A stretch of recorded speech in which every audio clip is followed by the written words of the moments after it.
yosali mabe ndenge nyonso akobenga yo solo ya epai na ye akobongola yo koma mosantu Nkolo Yesu aboyaka moto te ata yozali mabe ndenge nyonso akobenga yo solo oya epai na ye akobongola yo koma mosantu bazali koluka babate na Yesu babungaki kalanaka tia lopango okozonga epai na Yesu pokokota na kati ya lopango okozonga epai na Yesu pokokota na kati ya lopango yo pate koyoka soni te Yesu azali na yo mawa yaka akobenga yo yokalilo baya Nkolo Yesu azali kobya ngayo epai na ye kozonga epai na Yesu kokota na kati ya lopango okozonga epai na Yesu kokota na kati ya lopango Yesu asilaki kokufela yo akamataki mikumbana yo nyonso akobenga yo solo oya epai na ye akopesa yo lobiko na kondima nazali koluka bapate na ye su babungaki kalanaka tia lopango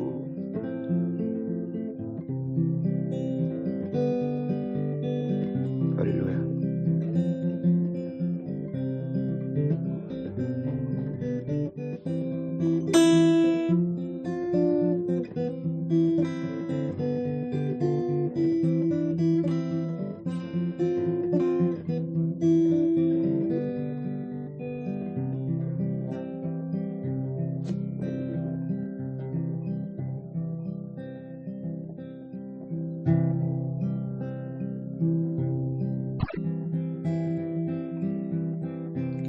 J'aimerais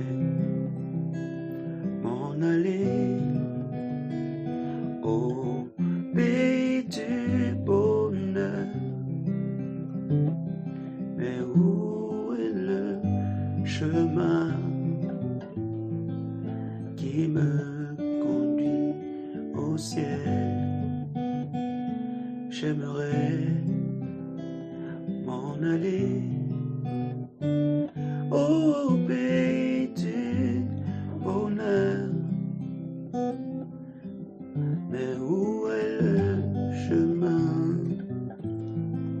qui me conduit au ciel? C'est la trace, ça pas sanglant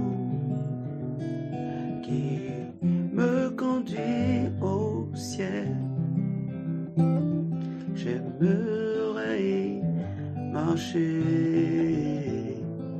jusqu'au pied de Jésus. C'est la trace à pas sanglant me conduit au ciel. J'aimerais y marcher jusqu'au pied de Jésus. J'ai choisi un chemin rempli de difficultés, de peur et de danger, mais c'est l'unique chemin. J'ai choisi un chemin rempli de difficultés, de pleurs et de danger, mais c'est l'unique chemin. C'est la trace à pas sanglants qui me conduit au ciel. J'aimerais y marcher jusqu'au pied de Jésus. C'est la trace à pas sanglants qui me conduit au ciel. J'aimerais y marcher jusqu'au pied de Jésus, jusqu'au pied de Jésus, jusqu'au pied de Jésus, jusqu'au pied de Jésus, jusqu'au pied de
n'était pas bonne.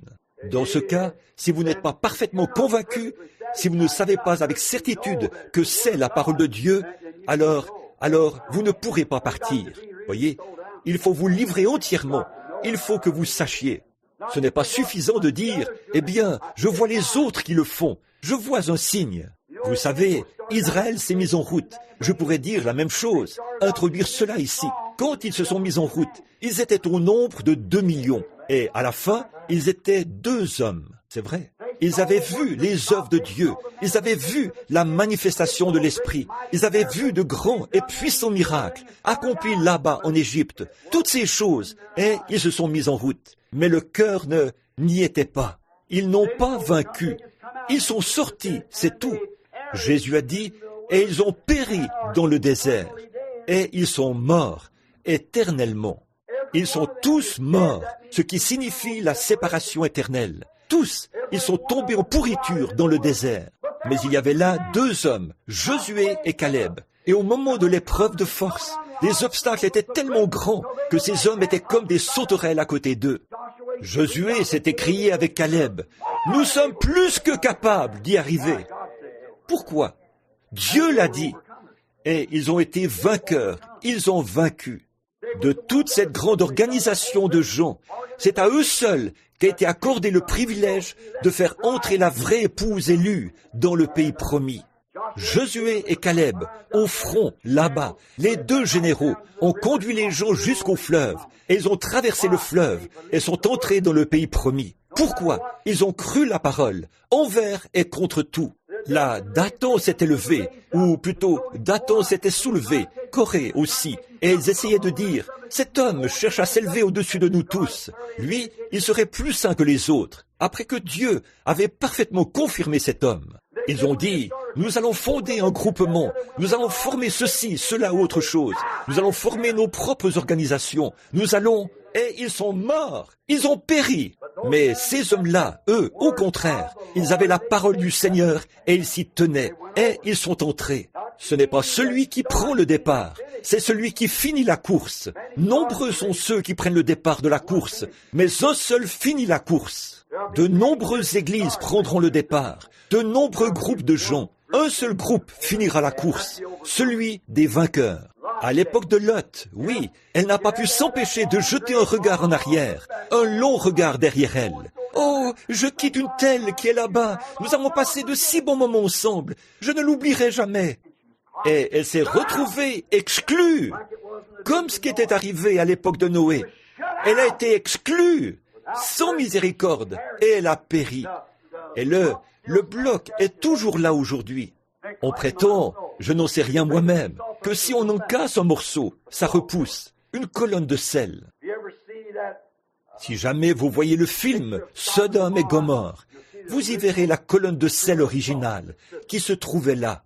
Or, il y a toute une différence entre une colonne de sel et une colonne de feu. Voyez, il faut vous tourner dans une seule direction. Oui.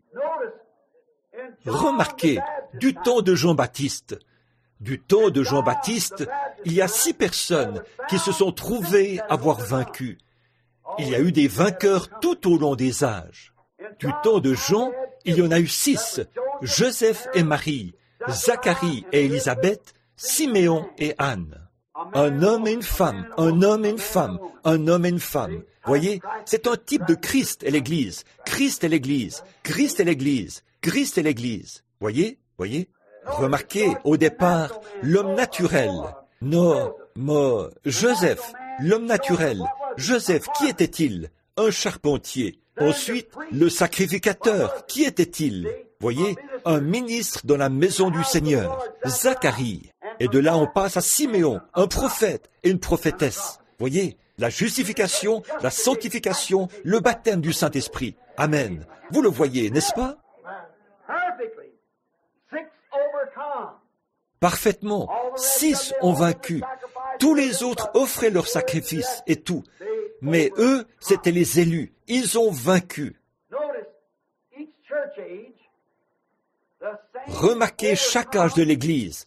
Ils ont vaincu quand chaque fils, dans chaque âge de l'Église, a vaincu la tentation de son âge. J'ai les passages de l'Écriture ici. Je ne pense pas que nous ayons vraiment le temps d'arriver à les prendre, mais nous connaissons chacun de ces âges de l'Église. Et c'est pareil maintenant, comme quelqu'un qui, voyez-vous, comme je le disais au début, vous naissez vaincu.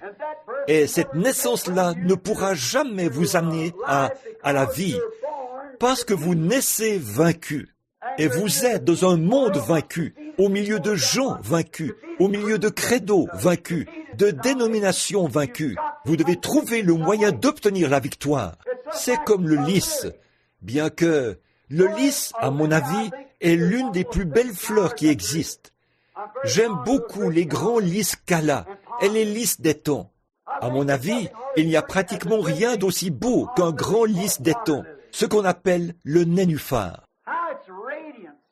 Comme il est radieux. Mais d'où sort-il?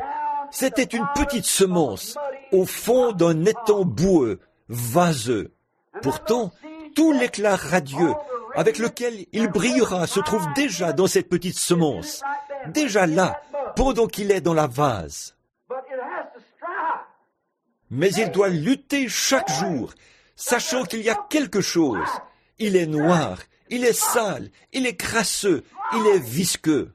Il vit dans cette vase, mais il se fraye malgré tout un chemin à travers la boue, la vase, les eaux, ces endroits stagnants, jusqu'à ce qu'il sorte la tête, se retrouve au-dessus, dans la lumière, exprime ce qui était caché en lui depuis toujours. Voilà, selon moi, ce qu'est un vainqueur. Autrefois, il était dans le péché. Autrefois, il faisait ce qui est mal. Mais maintenant, il ne se fait plus de soucis pour ça.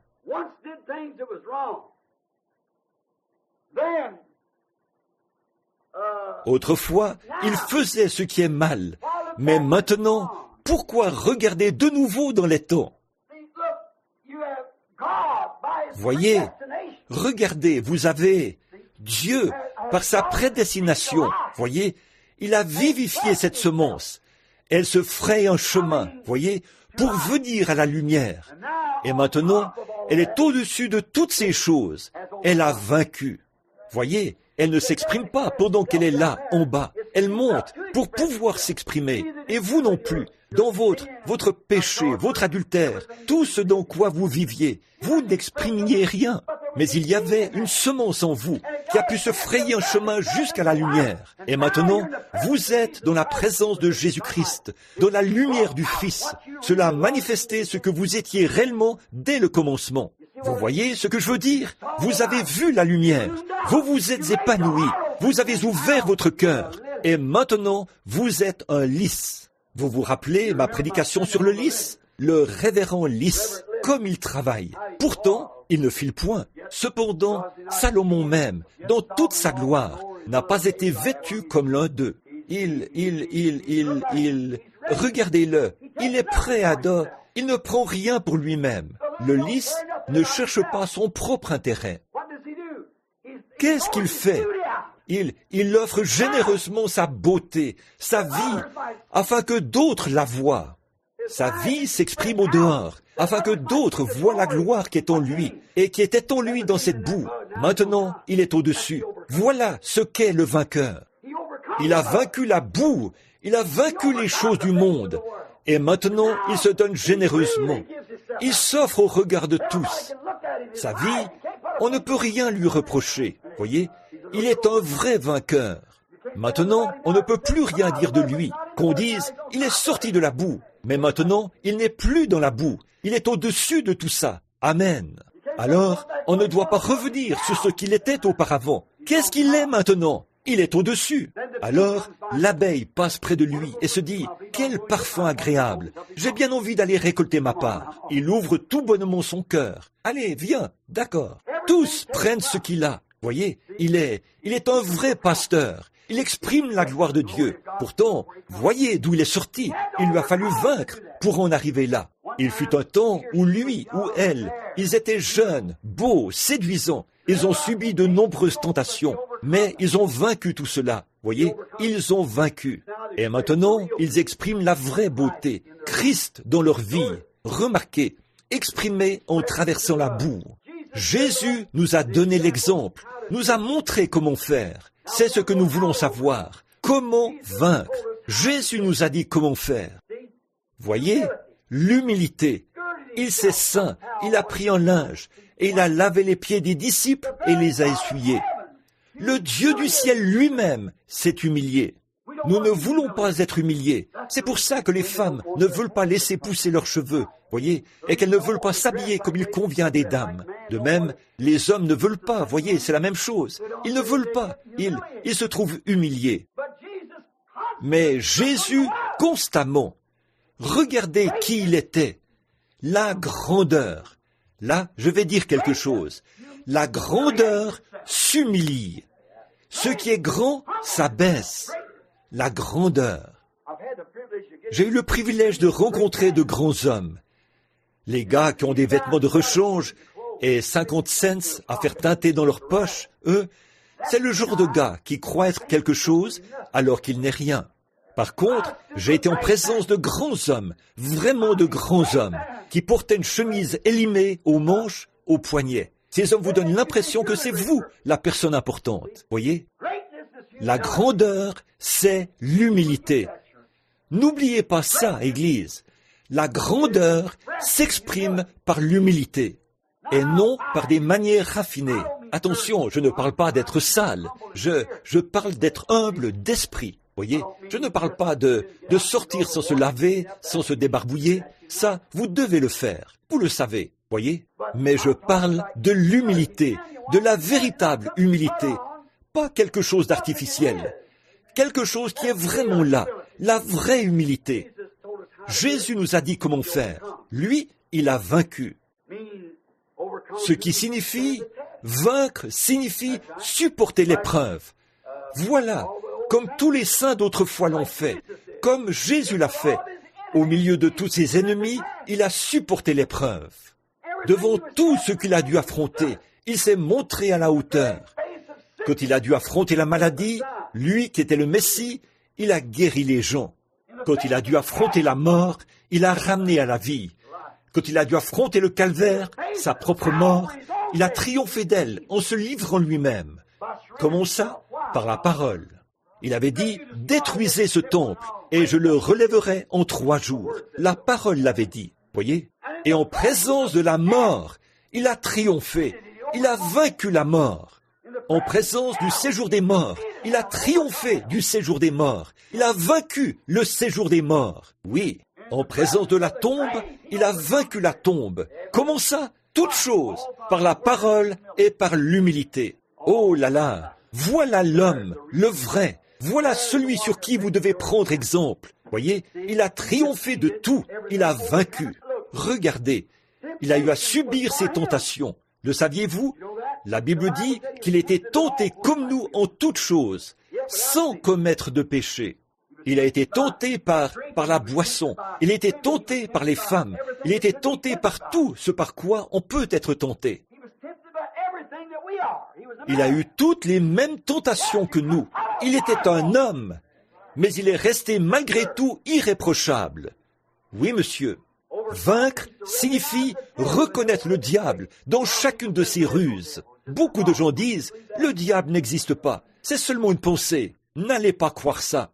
Le diable existe réellement. Il est tout aussi réel que vous ou que n'importe qui. Le diable est réel et vous devez absolument reconnaître qu'il est réel. Vous devez absolument savoir qu'il est le diable.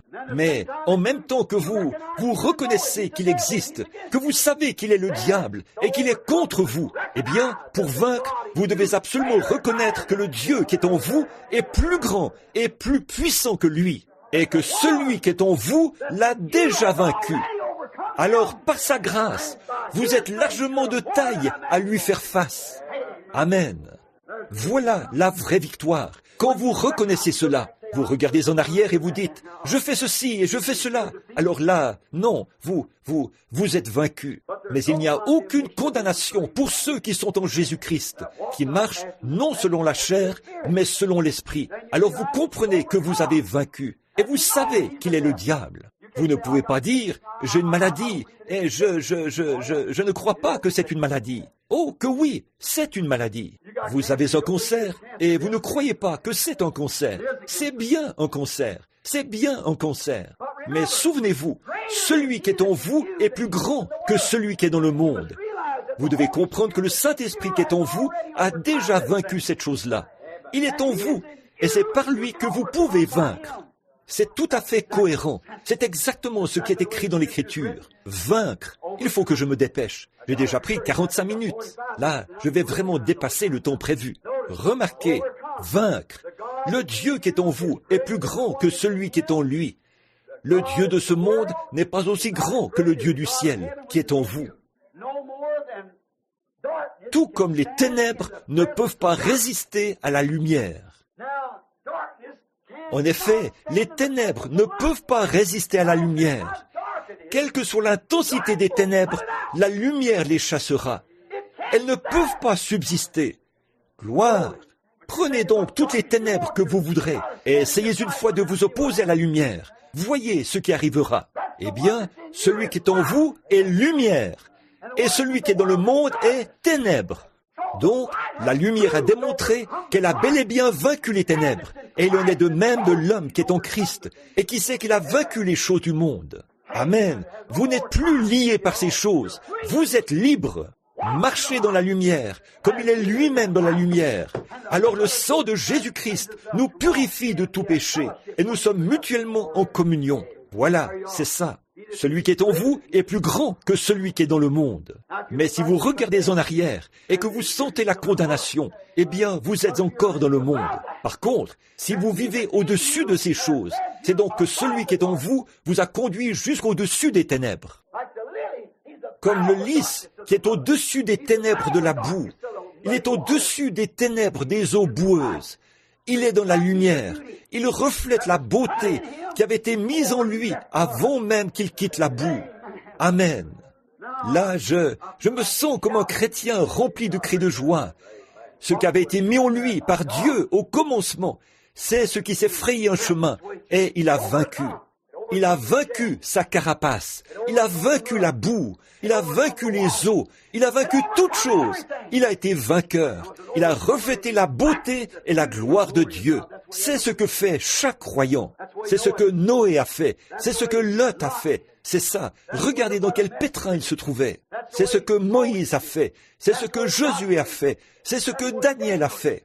C'est ce que Shadrach et Meshach ont fait. C'est ce que Jean-Baptiste a fait. Zacharie, Élisabeth. C'est ce que Siméon, c'est ce qu'Anne, c'est ce que tous ils ont fait. Ils ont vaincu la boue qui était autour d'eux et en eux. Ils se sont élevés au-dessus de tout cela. Ils ont fait resplendir la gloire de Dieu. C'est ce que fait un vrai chrétien. Souvenez-vous, à elle, Jésus a montré comment faire. Pendant les 40 jours de sa tentation, il était tenté plus qu'aucun homme ne pourrait jamais être tenté lors de la tentation de Jésus-Christ. Regardez bien, il nous a montré comment faire. Je vais vraiment m'arrêter d'ici quelques minutes. Regardez, il nous a montré comment faire. Lui, comment l'a-t-il fait? Par la parole. Voilà comment il l'a fait, car il était la parole. Et Jésus a dit, si vous demeurez en moi et que mes paroles demeurent en vous, vous voilà de nouveau ramenés à la parole de la promesse. Quelle est la parole de la promesse pour chaque chrétien? Celui qui est en vous est plus grand que celui qui est dans le monde. Alors, comment vais-je vaincre? Ce n'est pas moi, mais la parole qui est en moi. La parole est Dieu, donc je triomphe des choses du monde parce que la parole est en moi. Si vous demeurez en moi et que mes paroles demeurent en vous, alors demandez ce que vous voudrez. Continuez simplement à vous frayer un chemin vers le haut. Vous arriverez en haut, aussi sûr que 2 et 2 font 4. Voyez, vous ne pouvez pas faire autrement qu'arriver en haut. Les 40 jours de sa tentation, il a vaincu par la parole de Dieu. Je veux prendre quelques minutes ici pour exprimer quelque chose. Satan a mené 3 assauts majeurs contre lui lors de cette tentation. Regardez bien, ce sont toujours ces 3-là. Ne les oubliez pas. Voyez, il a mené 3 assauts majeurs, du plus haut niveau jusqu'au plus bas. Il a tout essayé pour le vaincre, mais il était la parole. Amen. Qu'est-ce qu'il a utilisé? Lui-même, la parole. 3 attaques ou assauts majeurs de la part de Satan contre lui. Mais voilà, il y a résisté par la parole. Chaque attaque, il a pu la contrer par la parole. Regardez bien ceci maintenant, du plus haut niveau jusqu'au plus bas. Sa première attaque visait à l'amener à utiliser sa grande puissance. Lui, il savait qu'il était la parole. Il connaissait sa position. Vous croyez qu'il la connaissait? Moi, le Fils de l'homme, il connaissait sa position.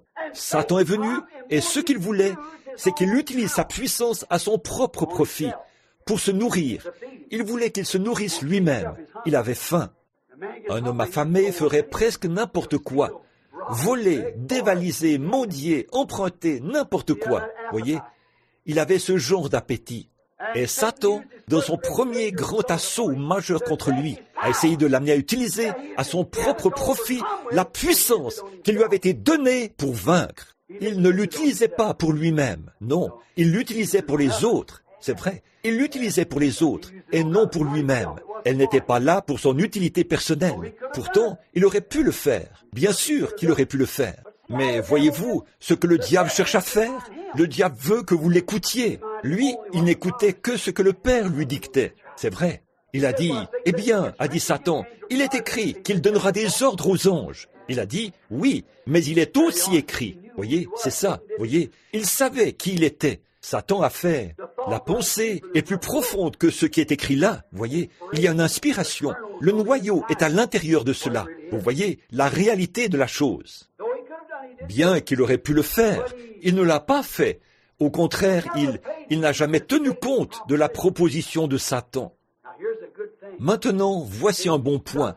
Voyez, parfois, Satan pourrait venir vers vous. Et pendant que vous croyez être en train de faire la volonté de Dieu, il peut vous faire une proposition. Et vous tomberez dans le panneau. Oui, monsieur, bien sûr qu'il peut faire ça.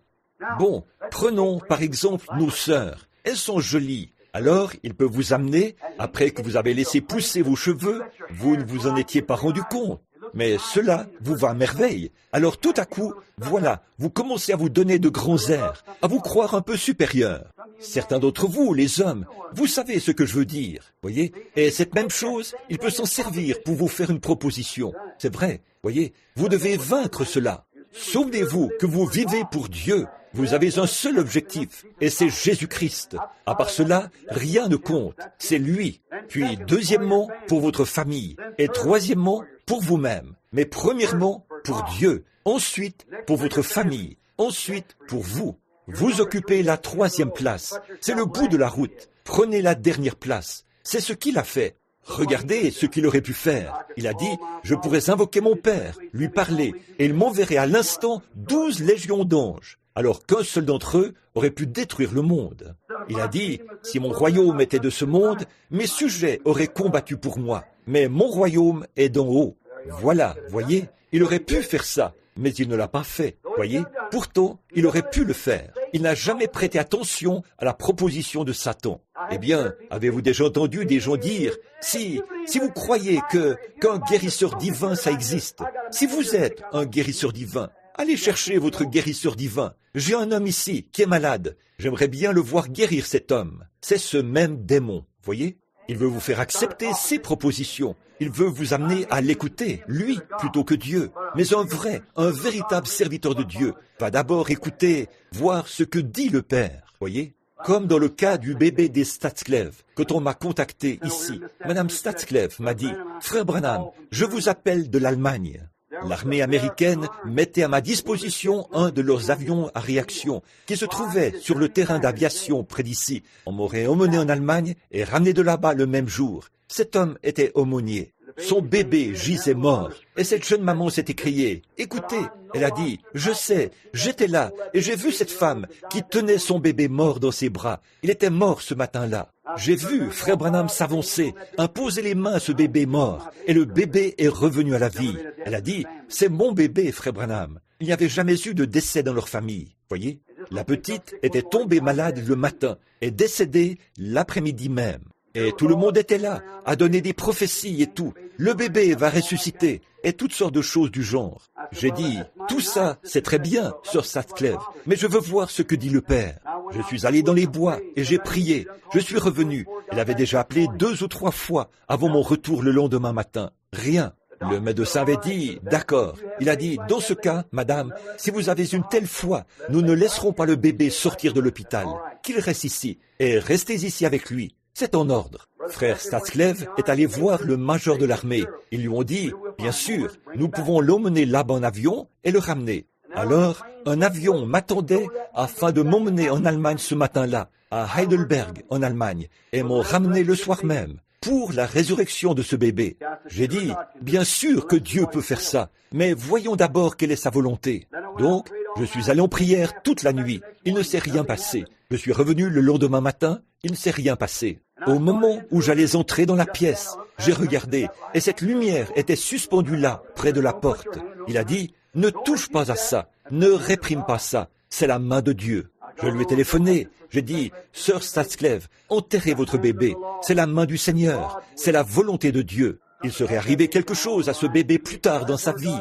Laissez-le partir vers ce lieu. Dieu sait où il est. Vous pourrez alors aller vers lui. S'il vit, vous ne pourrez pas. Laissez les choses telles quelles. Ce grand prédicateur luthérien d'Allemagne a écrit une lettre dans laquelle il disait « Combien j'apprécie le fait que Frère Branham ait attendu d'avoir une décision nette de la part de Dieu avant de dire quoi que ce soit. » C'est ça! Tenez-vous-en à la décision de Dieu, quoi que disent les autres, quoi qu'il en soit, n'écoutez aucune des propositions de Satan. Si Satan dit, bon, le baptême d'eau, au nom du Père, Fils, s'il vous fait même une proposition là-dessus, ne vous occupez pas de ça. Dieu a dit autre chose. S'il dit, tu es un brave homme, tu n'es pas obligé d'être, tu es une brave femme, tu n'es pas obligé de faire. N'écoutez surtout pas ces propositions. Si la parole dit autre chose, tenez-vous-en à la parole, peu importe de quoi il peut s'agir. C'est l'exemple que Jésus vous a donné, et voilà l'assaut majeur, voyez, qu'il a mené contre lui. Ensuite, le deuxième assaut. Je vais me dépêcher. On dirait que le temps file très vite. Le grand assaut suivant qu'il a mené contre lui, c'était pour l'amener à faire le « m'as-tu vu ?» Et ça, c'est toute une tentation pour les serviteurs de Dieu. Faire le « m'as-tu vu ?» Montrer aux autres ce qu'on sait faire. Gloire à Dieu, alléluia. Je suis un libérateur. Je suis quelqu'un. Voyez? Monte ici, sur le haut du temple. Assieds-toi ici. Il lui a présenté cette tentation. Maintenant, souvenez-vous, il a été tenté de le faire. C'était dur. Il a dit, bon, si tu veux que les gens voient que tu es quelqu'un, mets-toi ici, sur le temple, et jette-toi en bas. Voyez, je vais même te donner une référence de l'Écriture pour appuyer ça. En effet, il est écrit, il donnera des ordres à ses anges, à ton sujet, de peur que ton pied ne heurte contre une pierre. Il te portera, afin de l'amener à faire le « m'as-tu vu ?» à montrer son autorité. Un vrai serviteur de Dieu ne fait jamais ça. Quand vous voyez un homme qui cherche à se mettre en avant, qui bombe le torse et tout, souvenez-vous bien de ceci. Il y a là quelque chose qui cloche. Non, Dieu ne veut pas ça. Jésus a donné l'exemple. Il aurait pu faire ça. Bien sûr qu'il aurait pu le faire, mais il ne l'a pas fait. Aucun serviteur de Dieu ne cherche à se faire valoir, à se montrer, à utiliser la puissance de Dieu pour montrer qu'il est supérieur à quelqu'un d'autre. Vous vous rappelez que Moïse avait fait ça? Vous vous rappelez? Dieu lui avait donné le pouvoir de faire tout ce qu'il voulait. Il avait fait de lui un prophète.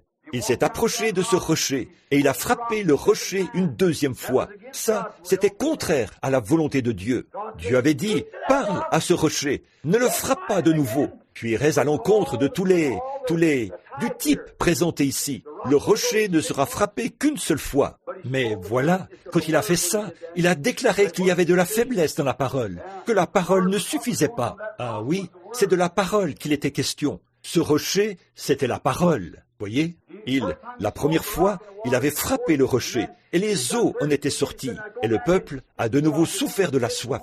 Il a dit, maintenant retourne là-bas, et parle au rocher. Le rocher n'a été frappé qu'une seule fois. Voyez, la parole ne suffisait pas. Voilà de quoi a témoigné Moïse. La parole était inexacte. Il fallait qu'il soit frappé de nouveau. Donc, Moïse est allé là-bas et il a frappé le rocher comme ça. Il a dit, « Sors !» L'eau n'est pas sortie. Alors il l'a frappé de nouveau et il a dit, « Sors ! Je t'ordonne de sortir !» Et l'eau est sortie. Dieu a dit, « Monte ici, viens ici. C'est toi-même que tu as glorifié. Tu as utilisé ma puissance. Au lieu de me sanctifier, c'est toi-même que tu as sanctifié. Tu n'entreras pas dans le pays. Regarde, vois comment c'est là-bas, mais tu vas partir ici même. Oh là là, il n'y a jamais eu un homme comme Moïse, vous savez. Non. Quand il a essayé d'amener Jésus à se donner en spectacle, il a dit, viens ici, sur le haut du temple, et jette-toi en bas. Il a dit, il est écrit, Amen, ne tente point le Seigneur ton Dieu. Voyez, il a contre-attaqué par la parole, et ça à chaque assaut majeur. Un vrai serviteur ne cherche jamais à se mettre en avant en se servant de la puissance de Dieu. S'il le fait, il est tout de suite perdant.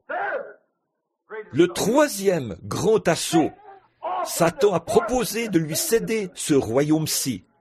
En effet, Satan a dit, « Tu vois ces royaumes de la terre? Ils m'appartiennent. J'en fais ce que je veux. Je te les céderai. » Mais souvenez-vous, il essayait de l'inciter à céder à cela, sans la croix. S'il l'avait fait, nous serions perdus. Il aurait pu prendre possession de ce royaume, mais il fallait qu'il suive il fallait qu'il revienne. Cependant, il a été tenté de le faire. La mort est quelque chose de difficile. Il a été tenté d'user de sa liberté, d'être roi de la terre, sans la croix. Mais s'il avait fait cela, ses sujets seraient morts. Satan aurait bien aimé conclure cette proposition avec lui, mais il a dit « Arrière de moi, Satan ». Il ne l'a pas fait. Il est venu, il a souffert, il a pris le chemin rude, difficile. Il a pris le chemin de la persécution, il a pris le chemin de la mort. Nous, ce matin, sommes-nous disposés à agir ainsi, à prendre le même chemin que lui? Sommes-nous disposés à mourir? Sommes-nous disposés à nous livrer entièrement à Dieu, à renoncer à tout ce qui est du monde, à toutes ces choses, pour être à son service? Voyez? Donc, il ne l'a absolument pas fait. Satan, ah oui, il le lui aurait cédé bien volontiers, mais il n'a pas accepté. Pourtant, Jésus était tenté de le faire, mais il a vaincu pour nous. Il a supporté toutes les tentations, pour moi et pour vous. Voyez, il aurait pu en prendre possession à l'instant même. Mais pourquoi a-t-il pris l'autre chemin? Pour que nous puissions venir le rejoindre. Alors, s'il a payé un tel prix, n'est-ce pas que ce serait vraiment moche de notre part de ne pas l'accepter? Car souvenez-vous, il n'y a rien de bon ici, de toute façon. Si vous vivez 100 ans, vous allez en venir à quoi? Timbré, le cerveau ramolli, complètement invalide, vieux et tremblotant. C'est vers cela que vous vous dirigez. C'est la fin du parcours. Venez maintenant, triompher de tout cela. Comment le faire? Par la parole. Ce que la parole dit, faites-le. Marchez dans l'humilité. Vivez dans la présence de Jésus. Il a tout supporté, pour vous et pour moi. Il est notre exemple, qui nous montre comment vaincre notre génération méchante, comme lui a vaincu sa génération méchante. Souvenez-vous, quand il est venu sur terre, il y avait autant d'incrédulité, sinon plus, qu'à toute autre époque. Ça ne l'a pas dérangé du tout. Quand on l'a appelé un démon, au lieu de l'appeler Dieu, quand on l'a traité de tous les noms imaginables, ça ne l'a pas dérangé du tout. Il avait un seul objectif, obéir au Père, rester fidèle à la parole. La parole est Dieu. Il avait un seul dessein.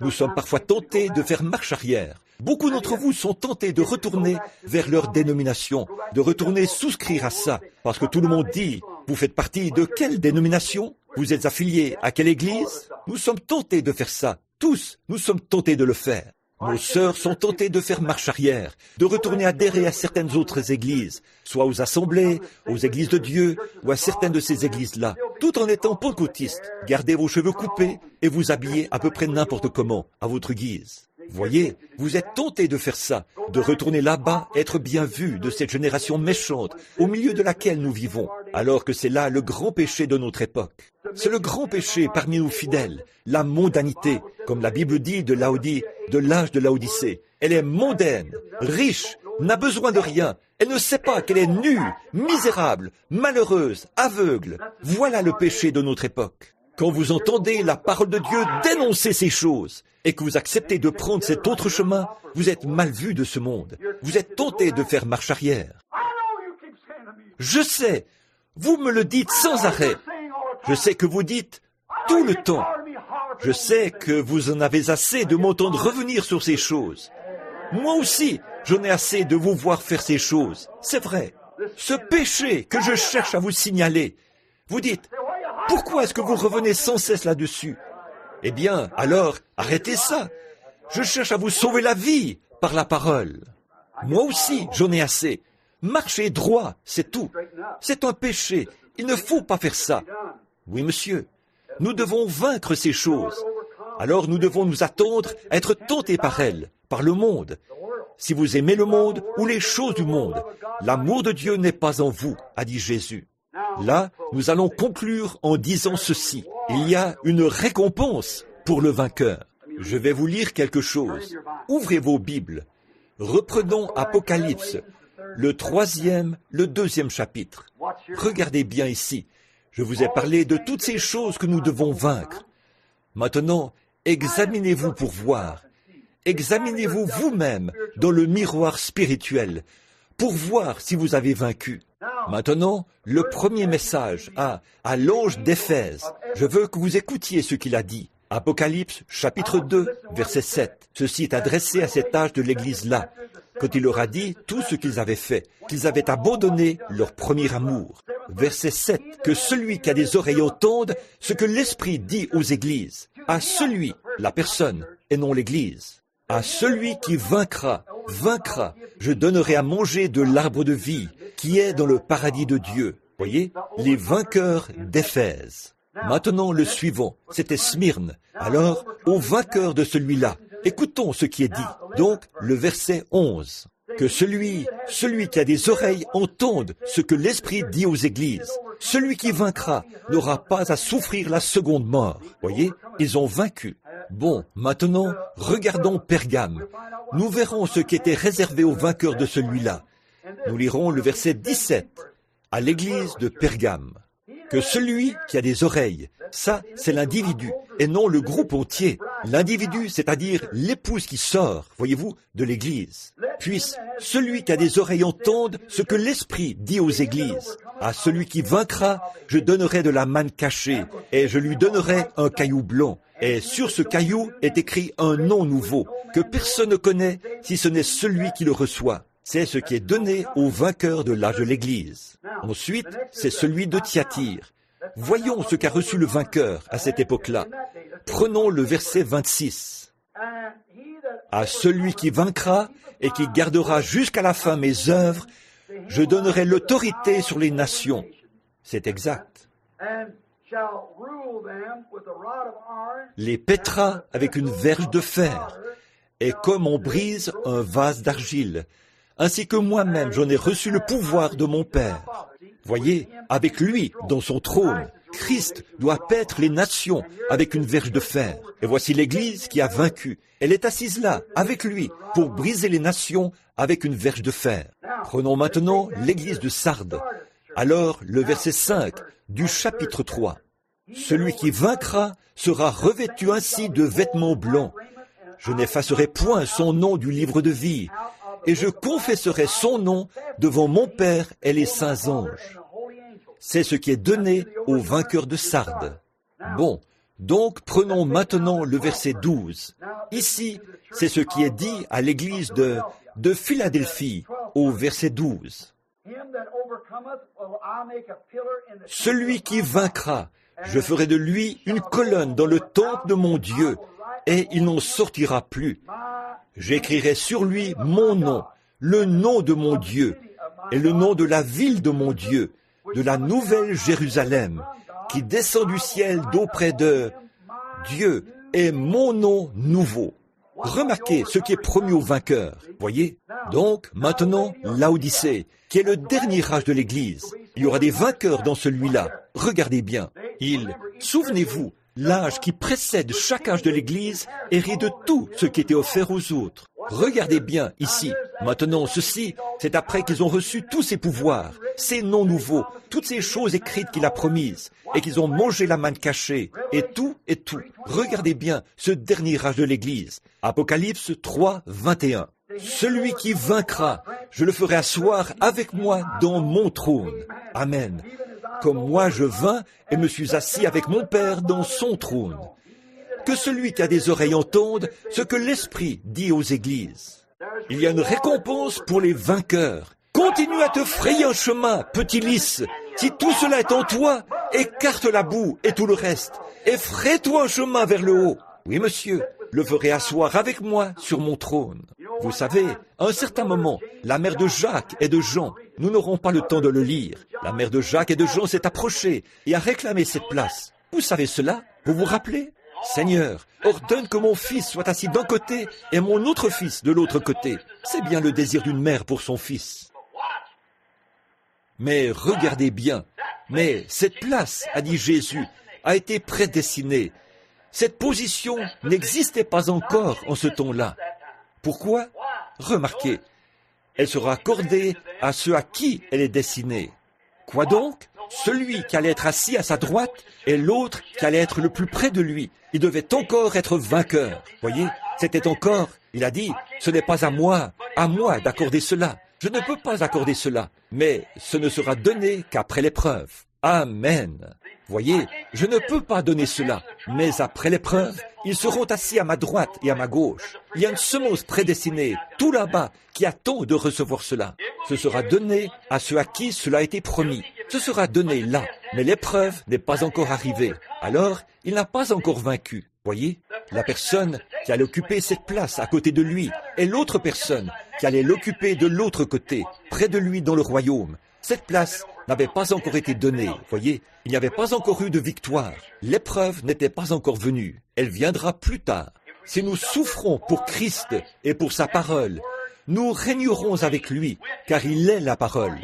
Souvenez-vous, si nous souffrons pour lui et pour sa parole, nous régnerons avec lui, dans sa parole. Remarquez, lui qui est notre exemple, il a vaincu. Ensuite, il est monté dans les hauteurs. Après avoir vaincu la mort, le séjour des morts, la maladie, la tombe, il a triomphé de tout. Ensuite, il est monté dans les hauteurs. Il a emmené des captifs et il a fait des dons aux hommes. C'était l'Ancien Testament, les saints de l'Ancien Testament qui avaient vaincu. Ils avaient attendu cette personne et ils étaient morts avant sa venue. Mais quand cette personne est venue, ceux qui s'étaient endormis n'ont pas été devancés. Amen. On ne peut pas perdre en aucun cas. Qu'on vive ou qu'on meure, qu'est-ce que ça change? On ne sera pas devancé. Voyez, ils attendaient cela. Même Job, à son époque, il attendait cela. Il a dit, « Je sais que mon Rédempteur est vivant et que, dans les derniers jours, il se tiendra sur la terre. » C'était un homme juste, un homme parfait. Il offrait des sacrifices. Il faisait tout ce que Dieu lui disait de faire. Il le faisait avec vénération et respect. Il était prophète. Et là, Satan est venu le tenter, tout comme il vient vous tenter. Qu'est-ce qu'il a fait? Il est demeuré ferme. Sa propre femme est venue lui dire, « Pourquoi ne pas maudire Dieu et mourir? Tu as l'air si malheureux, assis là. » Il a dit, « Tu parles comme une femme insensée. » Attention, il n'a pas dit qu'elle était insensée, mais qu'elle parlait comme une insensée. Voyez, il a dit, « Tu parles comme une femme insensée. » Il a dit, « L'Éternel a donné et l'Éternel a ôté. Que le nom de l'Éternel soit béni. » Il a vaincu. Devant les commentaires de ses voisins, il a vaincu. Devant les commentaires de tous les membres de son Église, de Bildad et tous les autres, il a vaincu. Devant l'évêque et ses commentaires, il a vaincu. Devant le cardinal et ses commentaires, il a vaincu. Devant les dénominations et leurs commentaires, il a vaincu. Et il s'en est tenu strictement à la justification de la parole. Amen. Bien que cela lui ait coûté tout ce qu'il avait, jusqu'à ses enfants, assis là, à gratter ses ulcères avec un tesson, mais il a vaincu malgré tout. Et quand la grandeur de sa tentation est enfin arrivée à son terme, alors les nuages se sont retirés. Il avait considéré tout ce qui était rationnel. Il a dit, un arbre a de l'espérance. S'il meurt, il revit. Et une semence qui tombe en terre, qui pourrit et se décompose, elle revit. Mais un homme qui se couche et expire, il gît là. Ses enfants viennent, ses fils, pour l'honorer et le pleurer. Il l'ignore, il ne se relève plus. Oh, le voilà. Qu'est-ce qui ne va pas? Je suis, moi aussi, une semence.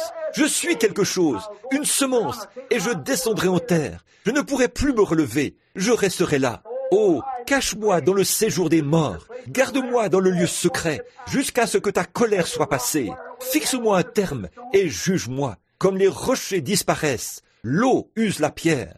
Oh, et il a continué comme ça, à dire toutes ces choses. Il pouvait voir tous ces exemples, ceux qui arrivaient là. Oh, il ne comprenait vraiment pas.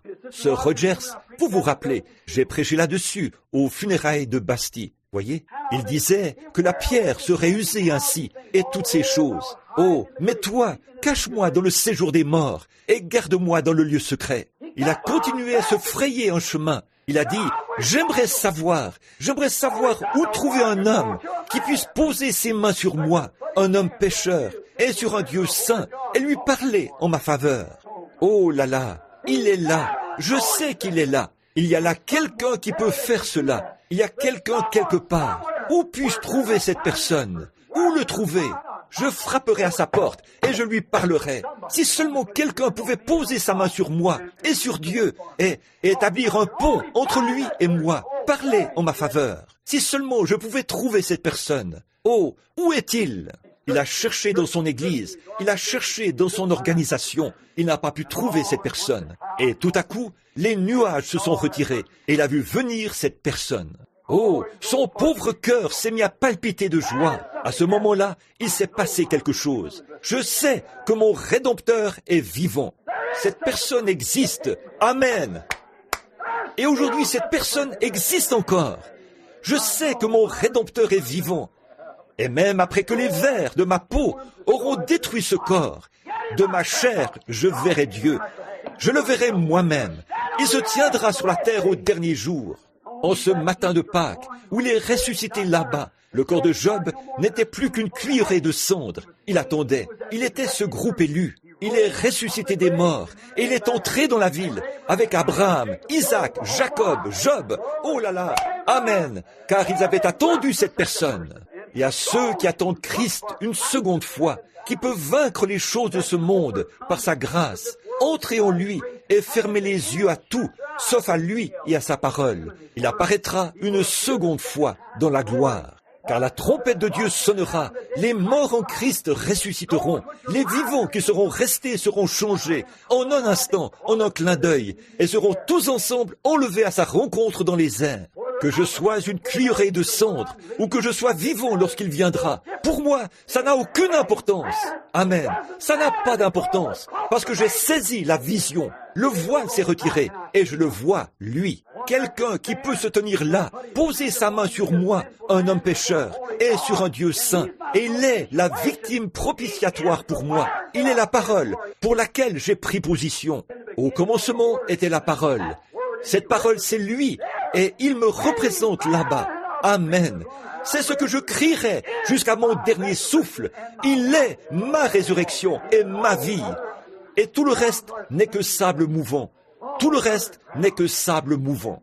Comme il a enlevé ceux qui attendaient cela, il viendra de même à chacun des saints du Nouveau Testament qui aura vaincu toutes les critiques des dénominations, ceux qui auront vaincu tous les péchés populaires de cette époque, de l'âge où nous vivons actuellement, comme il l'a fait dans tous les autres âges de l'Église, pour ceux qui ont vaincu pendant leur âge de l'Église. Ceux qui auront vaincu quoi? Je suis riche, je n'ai besoin de rien, oh moi, je suis tout ceci et tout cela, et je suis l'épouse, je suis ceci, je n'ai besoin de rien, et tu ne sais pas que tu es nu, aveugle. Vous voyez cet âge de tromperie dont je parlais? Là, ce n'est pas comme ceux qui se sont fait décapiter jadis pour recevoir le caillou blanc. Ce n'est pas ceux qui sont morts en martyrs, morts sur le bûcher, et ce genre de choses, ni ceux qui ont remporté la couronne. Mais c'est cet âge de tromperie, l'âge actuel, où les gens croient être tout. Eh bien moi, je suis membre de l'Église, je suis un brave homme, je suis une brave femme, je fais ceci, je ne suis pas obligé de faire ceci. Mais celui qui vaincra toutes les choses mondaines de cet âge, eux, que feront-ils? Tous, ils s'assiéront avec lui dans son trône, ils partiront dans l'enlèvement quand il viendra.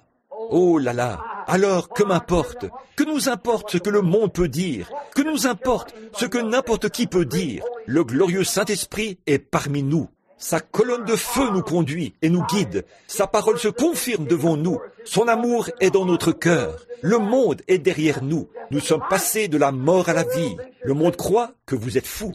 Mais Jésus doit-il porter cette croix tout seul? Et le reste du monde vivre dans l'insouciance? Il y a une croix pour chacun. Il y a une croix pour moi.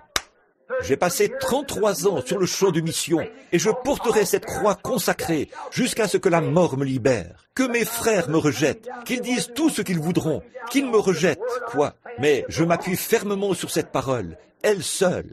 Je porterai cette croix consacrée jusqu'à ce que la mort me libère. Alors je rentrerai à la maison, partirai dans l'enlèvement pour porter une couronne.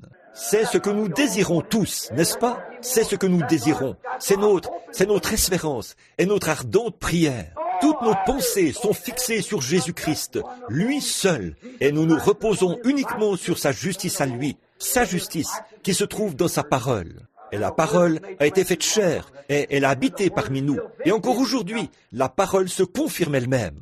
Vaincre comment? En acceptant la parole, la promesse, avec humilité, tout en marchant humblement. Je porterai cette croix consacrée jusqu'à ce que la mort me libère. Alors je rentrerai à la maison, pour porter une couronne. Car quand cette trompette sonnera, on aura beau m'ensevelir dans la mer, la trompette me réveillera. C'est vrai, un jour, je rentrerai à la maison. Amen.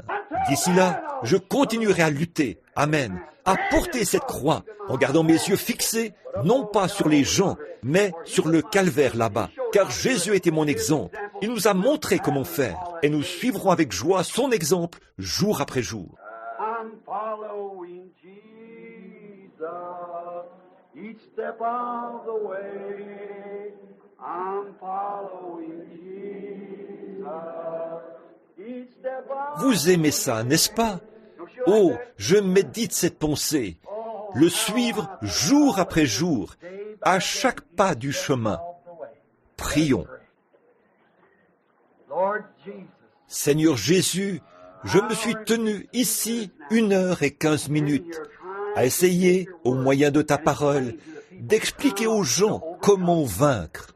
Tu nous as dit comment faire. Non seulement tu nous l'as dit, mais tu nous as aussi montré comment tu y étais arrivé.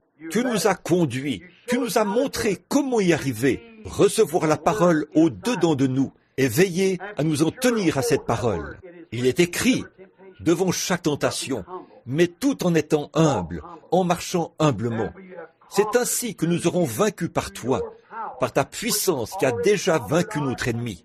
Et tout ce que nous avons à faire, c'est de marcher humblement, en ayant la foi pour croire cela, et en portant l'insigne qui nous identifie, le Saint-Esprit. Alors Satan doit se retirer. Il y a des mouchoirs posés ici. Ils représentent des malades. Ces gens ont des besoins, Seigneur. Ils lisent dans cette parole infaillible qu'on prenait des linges et des mouchoirs qui avaient touché le corps de Saint Paul. On les appliquait sur les malades. Les esprits malins sortaient et de grands miracles se produisaient. Et maintenant, tu es le même Seigneur Jésus aujourd'hui. Paul a prêché cette parole et il a écrit cette parole même à laquelle nous essayons de nous conformer. En effet, il s'est servi de l'Ancien Testament comme modèle et il a montré que c'était un type, que tout l'Ancien Testament était un type parfait du Nouveau Testament. Ô Dieu, fais que nous suivions cet exemple. Nous voyons notre Seigneur, ce que lui, il a fait, et nous constatons que ces saints de l'Ancien Testament, nous l'avons vu ce matin, qu'ils sont bel et bien partis. Quand Jésus est ressuscité, ils sont partis avec lui. Et Seigneur, nous croyons que nous aussi, nous partirons quand il sonnera de la trompette. Nous le croyons. Nous croyons que l'épouse partira en ce jour-là, qu'elle se joindra au groupe d'Hébreux qui font partie de l'épouse, et que, pour nous tous, il y aura un souper des noces dans la gloire. Eux, là-bas, ils attendent. Nous prions maintenant que ta miséricorde et ta grâce reposent sur nous, des vainqueurs, Seigneur. Nous désirons ardemment être des vainqueurs. Sois vainqueur de nous. Seigneur Jésus, tu as vaincu le monde. Je te prie maintenant de donner à chaque personne présente ce matin de rejeter tout péché, de rejeter le fardeau qui nous enveloppe si facilement, afin que nous courions avec patience la course qui est devant nous. Notre Père Céleste, c'est ce que Paul a dit là, dans l'Épître aux Hébreux, que nous devons rejeter tout fardeau. Il a dit cela au chapitre 12. Après qu'il avait montré, par des exemples tirés du passé, ceux qui ont persévéré, ceux qui n'ont pas persévéré, ceux qui ont suivi sans enthousiasme, ceux qui ont suivi en étant au front, ceux qui sont restés en arrière. Tout cela, il en a montré les exemples. Et voilà qu'il dit ensuite, rejetons tout fardeau, toutes les petites choses insignifiantes qui nous assaillent, afin que nous courions avec patience la course qui est devant nous, ayant les regards sur celui qui suscite la foi et la mène à la perfection, celui qui nous a donné l'exemple. C'est ce que nous faisons ce matin, Père. Maintenant, pendant que nous avons la tête inclinée, examinez-vous très attentivement, très attentivement, et soyez très profondément sincères. Tout ce qu'il faut, c'est tout ce qu'il faut. Un examen et de la sincérité de votre part. Examinez-vous très soigneusement, là. Sonde-moi, Seigneur, éprouve-moi. Y a-t-il quelque chose de mauvais en moi? Si oui, Seigneur, que je dépose cela ici même, en ce moment. Cet endroit où je me suis incliné, ce sera ton autel. Je dépose cela ici même en ce moment, sous mes pieds. Quand je repartirai, tout cela restera ici. La puissance de ton sang le consumera. Je veux être un vainqueur. Il y a quelque chose qui me trouble, Seigneur. Ce matin, je veux vaincre. Je peux le faire par toi. C'est ce qui m'a été dit par ta parole. Je dépose cela maintenant, Seigneur, sous mes pieds. Lorsque je sortirai de ce bâtiment ce matin, je repartirai en sachant que cela a été déposé dans le bassin d'eau de Javel de Dieu. Ce sera oublié à jamais. Je vais maintenant confesser cela et demander miséricorde. Pendant que nous avons la tête inclinée, les yeux fermés, le cœur en réflexion, c'est la porte de l'âme, vous savez. Y a-t-il quelque chose dont vous voulez vous débarrasser ce matin? Quelque chose que vous voulez vaincre? Vous avez tant essayé, mais ce matin, vous allez arrêter d'essayer. Vous allez simplement accepter ce qu'il a fait. Je veux que vous leviez la main pour dire, « Seigneur, je veux vaincre. Une certaine chose me trouble. Seigneur Jésus, tu vois ces mains. Maintenant, en tant que ton serviteur, je me place entre les vivants et les morts. Je condamne tout ce qui trouble ces gens et moi-même.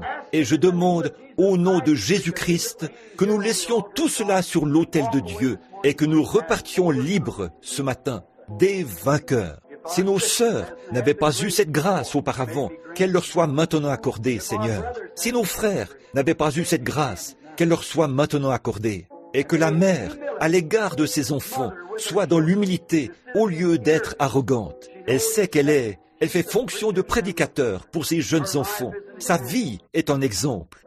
Le papa est un exemple pour la maman, car il est le chef du foyer. La maman essayait de le diriger, elle ne le fera plus jamais. S'il se servait d'elle comme d'un paillasson, il ne le fera plus jamais. Elle est une aide. Accorde-le, Seigneur, que toutes ces choses qui nous font obstacle, Seigneur, soient ôtées de nous. Nous nous consacrons, Père, pour le temps qui nous reste à vivre, sachant que nous devrons arriver à la fin de notre route, et cela très bientôt. Donc, ce matin, nous profitons de l'occasion qui s'offre à nous après ce message. Nous profitons de cette occasion, Seigneur, pour venir, parce que nous avons été invités à venir. Déchargez-vous sur lui de vos soucis, car lui-même prend soin de vous. Je sais que tu prends soin de nous, Seigneur. Tu as pris soin de nous, au point de mourir pour nous. Alors, certainement que nous pourrons tenir assez à toi pour venir accepter ce pourquoi tu es mort. Sanctifie-nous, Seigneur. Remplis-nous de nouveau du Saint-Esprit. Que le Saint-Esprit règne en maître dans nos cœurs, afin que nous marchions en oubliant les choses du passé, la vase, la fange dans laquelle nous vivions autrefois. Nous courons vers le but de la vocation céleste.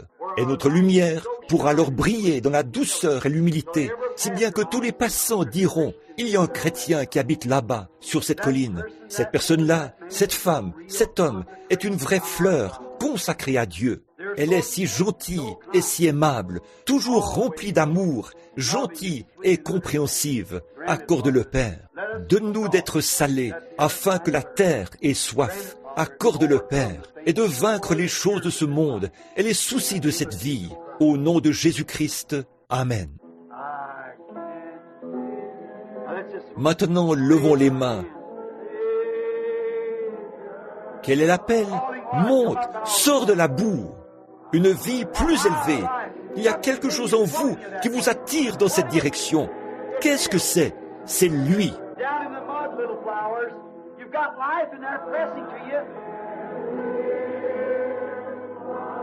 En bas, dans la boue, petite fleur, il y a une vie en vous qui vous pousse.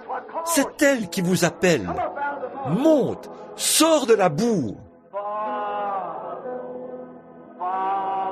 Maintenant, est-ce vraiment sincère? Fermez les yeux.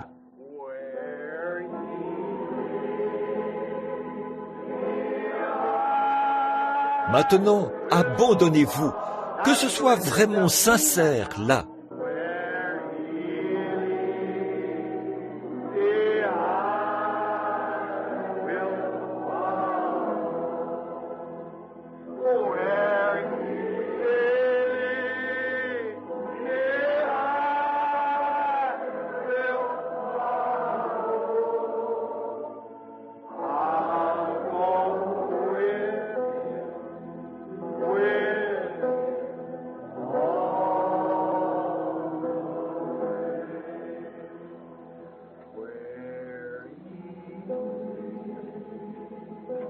tout doucement maintenant.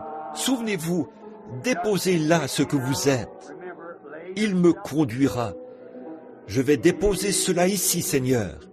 À partir de maintenant, je vais te suivre. J'accepte cela. Je crois cela. Souvenez-vous, votre vie parlera plus fort que votre bouche. La vie que vous menez prouvera plus de choses aux gens que les paroles que vous leur direz.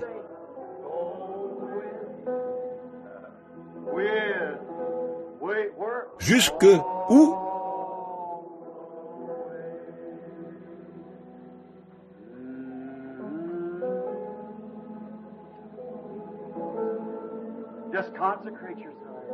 Consacrez-vous profondément, sincèrement, de tout votre cœur. Et si c'était la dernière fois qu'il vous soit permis de prier, ça l'est peut-être. J'espère que ça ne l'est pas. Il est possible que ça le soit. Alors, soyez sûr, là, très sûr, très sûr. Souvenez-vous, la porte se fermera un jour et tout sera terminé. Demandez et vous recevrez.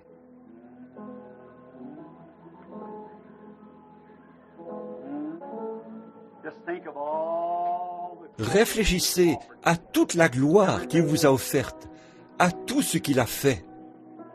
Je crois, Seigneur, je crois que tu es celui qui a vaincu pour moi. Je marche avec toi, Seigneur, tout simplement. Je veux rester près de toi, car là où tu es, je veux y être aussi. Et souviens-toi, Père, que tu nous as dit que lorsque nous serons enlevés, nous serons pour toujours avec le Seigneur. Jusqu'à maintenant, nous ne l'avons qu'entrevu, là, pendant qu'il marche avec nous. Mais à ce moment-là, comme c'est glorieux de savoir qu'il est au milieu de nous. Mais qu'est-ce que ce sera quand nous serons avec lui pour toujours? Nous aimons beaucoup toutes nos activités. Nous pouvons faire de l'équitation, nous pouvons faire du shopping, nous pouvons aller à la chasse, à la pêche, ou quelles que soient les occupations qui nous procurent du plaisir. Mais, dès que l'Église ouvre ses portes, nous désirons rencontrer notre Seigneur. De toutes les choses, celle-là est la plus glorieuse. Et pensez-y, c'est ce qu'il nous a promis. Et nous serons pour toujours avec le Seigneur. Nous serons assis avec lui dans son trône. Et nous serons avec lui pour toujours. Ô Dieu, humblement, la tête inclinée, nous acceptons cela, Seigneur, au nom de Jésus-Christ. Avez-vous l'impression que vous pourrez maintenant abandonner tous les fardeaux? Vous pourrez maintenant marcher au-dessus de tout cela? Si oui, levez la main pour dire, par la grâce de Dieu, cette épreuve, je la dépose là, je ne la combattrai plus. Je vais simplement saisir sa main et me mettre à marcher sans m'arrêter. Frère Branham, j'ai combattu, j'ai essayé d'arrêter de fumer, j'ai essayé de laisser pousser mes cheveux, j'ai essayé de faire telle chose. J'ai réellement fait de grands efforts, frère Branham. Je n'y arrive vraiment pas. N'essayez plus. Saisissez simplement sa main. Dites, Père, passe toi-même ma main dans l'emmanchure. Voyez, je vais te laisser prendre ma main. Je vais continuer à marcher, Seigneur, en regardant vers toi. Cela se produira. Il vous habillera comme un vrai chrétien. Vous serez un vrai chrétien. Jusqu'à ce que je vous revoie ce soir, que l'amour de Dieu et sa présence soient avec vous. Vous êtes mes enfants, que j'ai engendrés par l'Évangile. Vous êtes les rachetés. Je vous rends maintenant votre pasteur pour qu'il termine la réunion. Frère Neville.